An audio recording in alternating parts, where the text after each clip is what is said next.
প্রতিবাদ হবে, এপার থেকে তো প্রতিবাদ করবো, পেঁয়াজ বন্ধ করবো, নুন চাল ডাল সবগুলো বন্ধ করবো, এটা করতে হবে।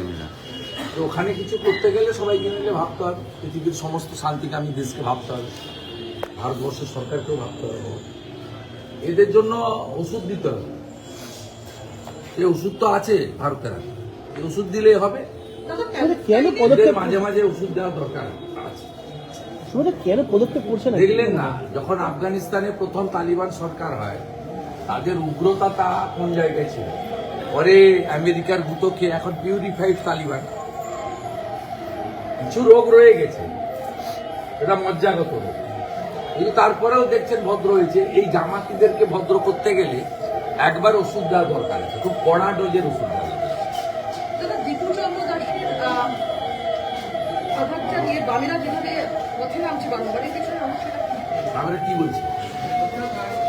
আমরা বলছি হিন্দু খুন হয়েছে, আমরা বলছি না।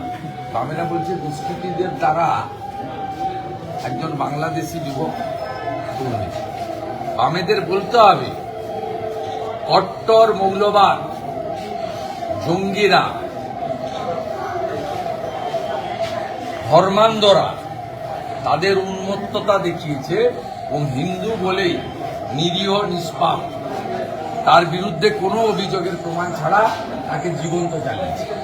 এই কথাটা যেদিন বামেরা বলবেন, সেদিনই আমরা বুঝবো ঠিক রাস্তায় আসার চেষ্টা করছে। সেকুলারিজম শব্দের কোনো স্থান নেই। সেকুলারিজমের নামে হিন্দু নিধন, হিন্দু অত্যাচার, হিন্দু মা বোনেদের উপরে লাভ জিহাদের নামে যে অত্যাচার চলছে, এটা বৃহত্তর ষড়যন্ত্রের অংশ।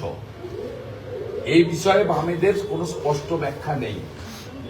যখন পাহেলগামে বস্ত্র সরিয়ে কলমা পড়তে না পারার জন্য হাতে তাগা দেখে হিন্দুদের খুন করা হয়, সেদিন বামেরা পাকিস্তানে বোম পড়লো কেন, জল বন্ধ কেন, জবাব চাই জবাবটা বলেছে।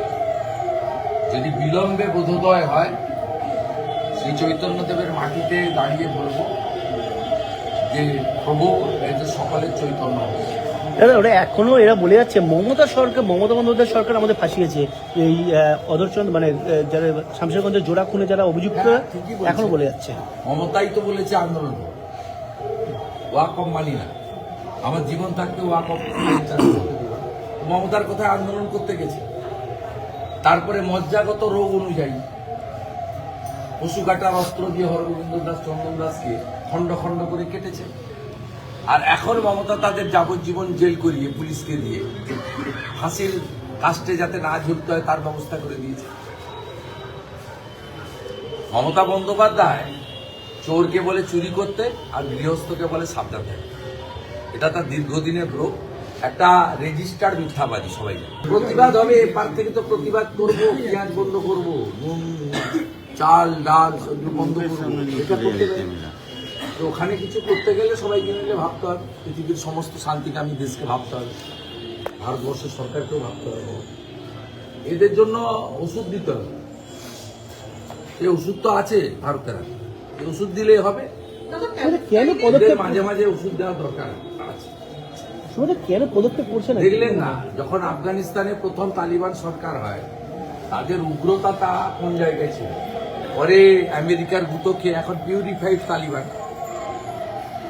কিছু রোগ রয়ে গেছে, এটা মজ্জাগত রোগ, কিন্তু তারপরেও দেখছেন ভদ্র হয়েছে। এই জামাতিদেরকে ভদ্র করতে গেলে একবার ওষুধ দেওয়া দরকার আছে, খুব কড়া ডোজের ওষুধ দেওয়া দরকার।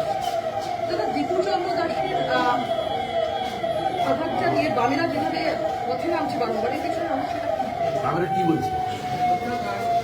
আমরা বলছি হিন্দু খুন হয়েছে, আমরা বলছি না। বামেরা বলছে দুষ্কৃতীদের দ্বারা একজন বাংলাদেশি যুবক খুন হয়েছে। বামেদের বলতে হবে কট্টর মৌলবাদ জঙ্গিরা, ধর্মান্ধরা তাদের উন্মত্ততা দেখিয়েছে এবং হিন্দু বলেই নিরীহ নিষ্পাপ, তার বিরুদ্ধে কোনো অভিযোগের প্রমাণ ছাড়া তাকে জীবন্ত জানিয়েছে। এই কথাটা যেদিন বামেরা বলবেন, সেদিনই আমরা বুঝবো যে ঠিক রাস্তায় আসার চেষ্টা করছে। সেকুলারিজম শব্দের কোনো স্থান নেই। সেকুলারিজমের নামে হিন্দু নিধন, হিন্দু অত্যাচার, হিন্দু মা বোনেদের উপরে লাভ জিহাদের নামে যে অত্যাচার চলছে, এটা বৃহত্তর ষড়যন্ত্রের অংশ। এই বিষয়ে বামেদের কোনো স্পষ্ট ব্যাখ্যা নেই।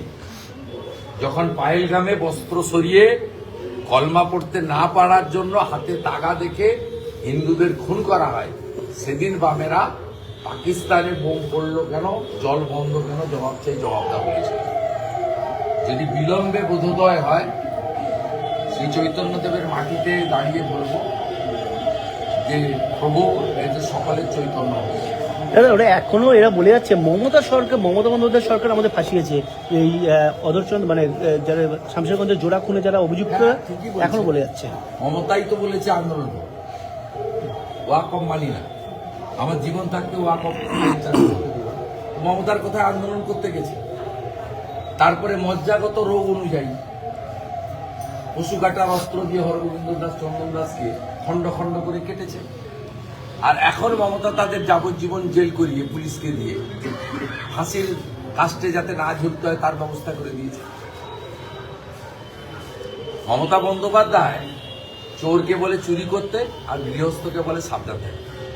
এটা তার দীর্ঘদিনের রোগ, একটা রেজিস্টার্ড মিথ্যাবাদী, সবাই জানে। আমাদের ভিডিও ভালো লাগলে লাইক এবং শেয়ার করুন। কমেন্ট সেকশনে গিয়ে জানান আপনাদের মতামত। আরও ভিডিও পেতে আমাদের চ্যানেল সাবস্ক্রাইব করুন এবং প্রতি মুহূর্তে খবরের আপডেট পেতে প্রেস করুন বেল আইকন।